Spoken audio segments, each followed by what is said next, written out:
Personne te dit, et encore plus quand t'es une femme noire, que t'as le droit d'écrire. Personne ne te dit que tu peux écrire en fait. Je vais faire des films. Je sais pas comment je vais faire, mais je vais le faire. Je fais pas partie de ces gens qui disent à moi, mon père m'a montré des films, ma mère m'a montré des films et tout.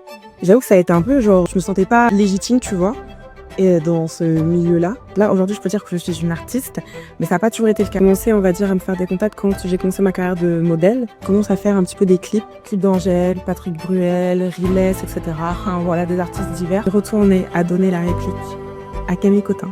Je suis trop reconnaissante de ça. Parfois, les gens me disent, mais comment tu fais, Éléonore, pour être aussi avenante, aussi solaire, t'as pas peur d'aller voir les gens, etc.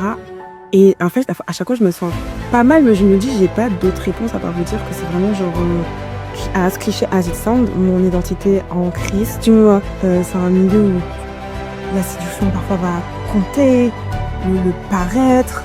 Et parfois, j'ai peur que ce métier me prenne, ou ce milieu plutôt, me prenne ma lumière. En tant que femme noire, déjà, il y a cette question de, on va moins t'imaginer dans certains postes. Peut-être limite, être modèle, peut-être ça passe plus que être réalisatrice et scénariste.